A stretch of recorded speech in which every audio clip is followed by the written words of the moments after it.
Raymond eco डेनिमच्या उपोषणकर्त्यांच्या कुटुंबाचा आक्रोश, आमच्या हक्काचा पगार द्या, काही झाल्यास जबाबदार कोण? पंढरी पाटे यांचे कुटुंबियांशी संवाद.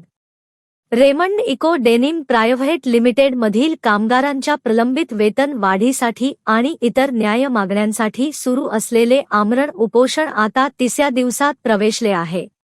दरम्यान, उपोषणकर्त्यांच्या ढासळत्या प्रकृतीमुळे आणि त्यांच्या कुटुंबाच्या आक्रोशाने उपोषण मंडपातील वातावरण अत्यंत गंभीर झाले आहे. आज सामाजिक कार्यकर्ते प्राध्यापक पंढरी पाटे यांनी उपोषण मंडपाला भेट देऊन कामगार आणि त्यांच्या कुटुंबियांशी संवाद साधला. त्यांच्या डोळ्यात पाणी आणि पदरात मुलं दिसत होती. उपोषणकर्त्यांच्या पत्नी आणि मुलांची अवस्था पाहून उपस्थितांचेही डोळे पाणावले. 3 दिवसांपासून अन्नपाण्याचा त्याग करून बसलेल्या आपल्या पतीला पाहून उपोषणकर्त्याच्या पत्नीला अश्रू अनावर झाले. प्राध्यापक पाटे यांच्याशी बोलताना त्यांनी आपला संताप आणि दुःख व्यक्त केले. घरच्या माणसाचा चेहरा पार सुकलाय, परिस्थिती दिवसेंदिवस गंभीर होत आहे. घरात मुलंबाळ जेवत नाहीत, ती फक्त रडत असतात. त्यांना रोज सांगावं लागतं की बाबा लवकर येतील, पण आज 3रा दिवस उजाडला तरी प्रशासनाला पाझर फुटलेला नाही. जर माझ्या पतीला काही झालं तर त्याला जबाबदार कोण राहणार? आम्ही कोणाकडे भीक मागत नाही आहोत, तर आमच्या हक्काचा पगार मागत आहोत. कामगार राबतात म्हणूनच कंपनी उभी आहे, पण आज त्याच कामगाराच्या मुलांच्या तोंडचा घास हिरावला जात आहे, अशी भावना कुटुंबियांनी व्यक्त केली. सामाजिक कार्यकर्ते प्राध्यापक पंढरी पाटील यांनी उपोषणकर्त्यांच्या मागणीला पाठिंबा दर्शवत व्यवस्थापनाच्या भूमिकेवर प्रश्नचिन्ह उपस्थित केले. ते म्हणाले की एका बाजूला कंपनी नफा कमवत असताना दुसरीकडे ज्यांच्या जीवावर हे साम्राज्य उभं आहे, त्या कामगारांना आपल्या हक्काच्या पगारासाठी सहकुटुंब रस्त्यावर बसावे लागत आहे. हे दुर्दैवी आहे. अन्नपाण्याविना कामगारांची प्रकृती खालावली आहे. पाहू परिवाराची प्रतिक्रिया.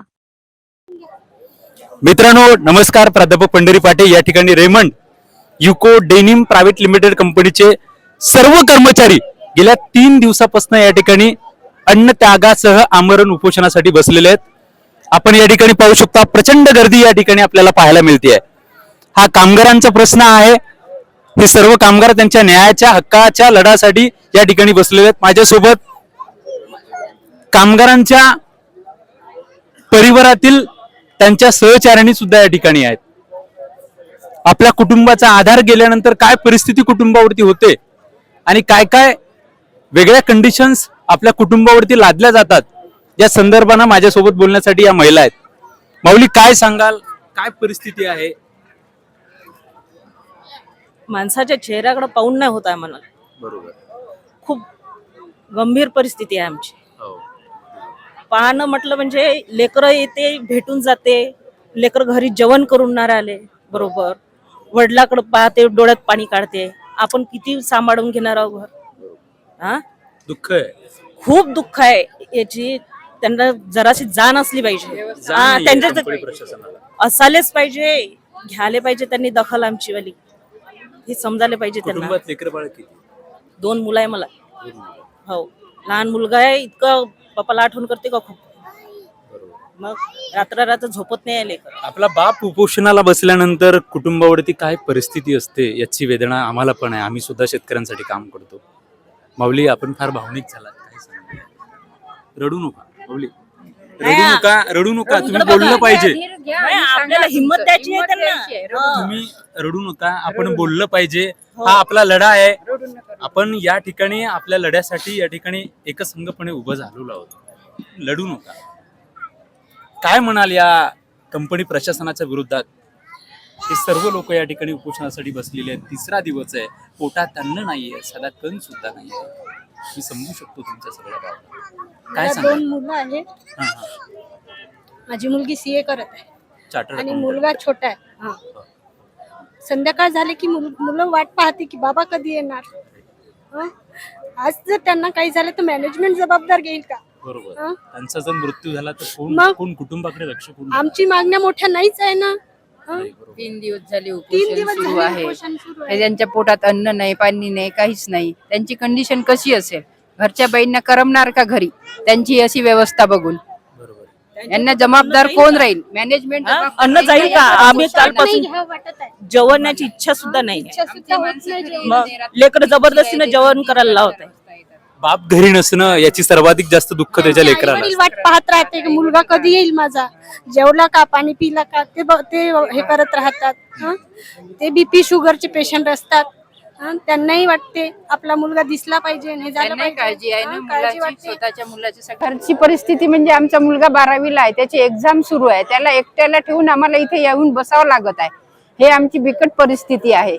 आणि अग्रीमेंट बद्दल सांगायचं झालं की आम्हाला 5 म्हणतात. 5 मध्ये काय होणार आहे आजच्या या कंडिशन मध्ये? महागाई किती वाढत आहे. प्रत्येकाच्या आज आमचे जे दादा म्हणजे उपोषणावर बसले आहे त्यांना आम्हाला ते आमच्यासाठीच लढत आहे, आमच्या हक्कासाठीच लढत आहे. आम्हाला कृपया करून न्याय मिळवून द्यावे आणि मॅनेजमेंटला हीच म्हणजे कृपया करून विनंती आहे की त्यांनी लवकरात लवकर आम्हाला जो आमचा काही हक्काचा जो आम्ही पगार मागत आहे, जो काही आम्ही हक्काचा आम्ही न्याय मागत आहे तो आम्हाला मिळवून द्यावे. प्लीज प्रशासनाला आम्ही एवढीच विनंती करते.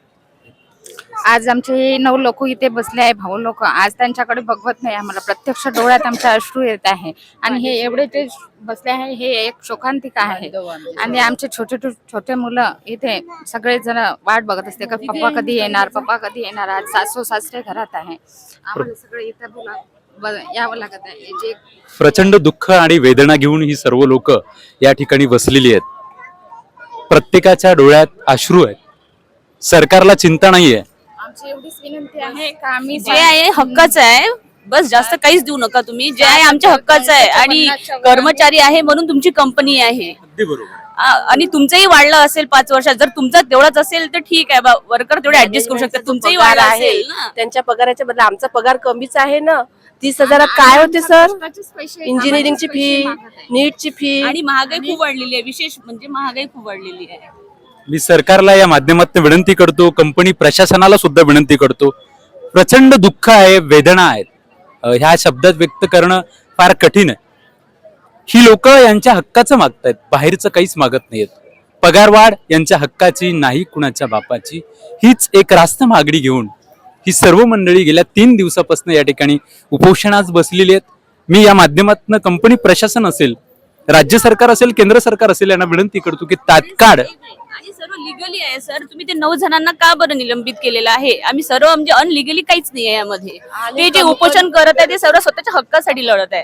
तर तुम्ही निलंबित कोणत्या कारणाने केलंय आणि काय आहे बा असं निलंबित करण्यासारखं? त्याचं आम्हाला ते एक रिझन आम्हाला हवं आहे बस.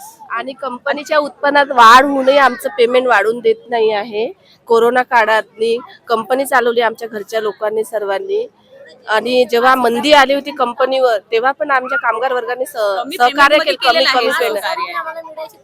मग तुम्ही 5 मध्ये गेलो देताय आम्हाला.